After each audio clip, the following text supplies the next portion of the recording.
Galaxy 666 by Pel Toro. Session 67. Welcome back to Galaxy 666, your ever-ready guide Tug here. We have entered the last chapter of Galaxy 666, but don't pop the champagne corks yet, as we still have 3 sessions of trials to go. Pel has never been afraid to highlight his works within his works, and the more power to him for doing it. In Galaxy 666, Pel praises, and certainly includes himself, as one of those, quote, brilliant imaginative writers of the 19th and 20th centuries. This is, of course, not the first time, nor the last time Lionel will do this.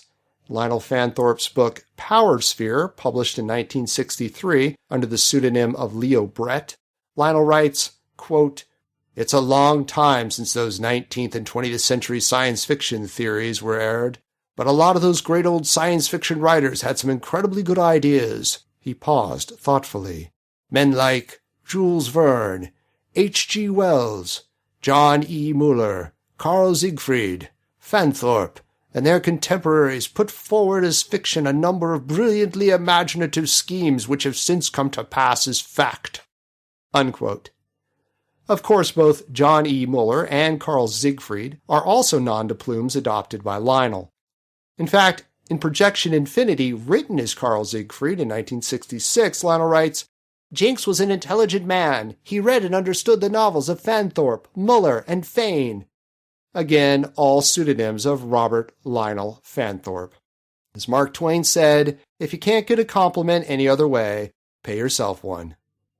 Though the first paragraph is consumed by this self-aggrandizement, it is begun with Bronitz saying, as I see it, a statement that he doesn't actually finish. Instead, he begins again in the second paragraph, and this dangling prefix can be seen as more forensic evidence of Pel's stream-of-consciousness style of writing and Badger's lack of editing.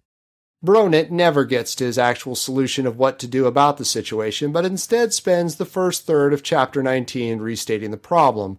Here again, he rolls out the music analogy, the tapestry analogy, and then adds to it a bathwater analogy. In all, it is to reinforce the idea that a stable universe needs to be counterbalanced by an unstable one. The best part of the dissertation is Oski's continuous questioning and Ishklan Korzak's lack of patience with him, culminating with Ishkla shouting at him to shut up! There is also another great line dropped in here. Oski looked at Ishkla and Korzak. Korzak looked back at Oski. Ishkla was deep in thought. However, most of the session is just Bronit hitting the same notes again and again, and with each single reference he must now show how it fits into all 3 analogies. Galaxy 666 itself is the back of the tapestry, the discord in the music, the vortex of chaos at the bottom of the plug hole. And in the background, the aliens continue their flapping around as they now have apparently obtained a perfect command of the English language and can understand exactly how crazy the humans are.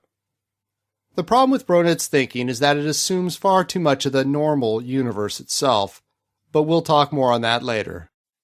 One thing we should note as we move out of Session 67, Robert Lionel Fanthorpe is not alone.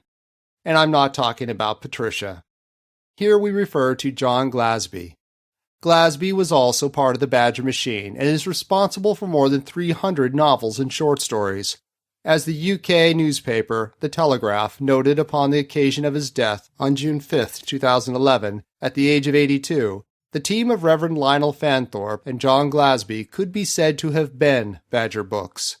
They both wrote under pseudonyms and often shared the same ones, making it difficult to pin down which writer produced which book.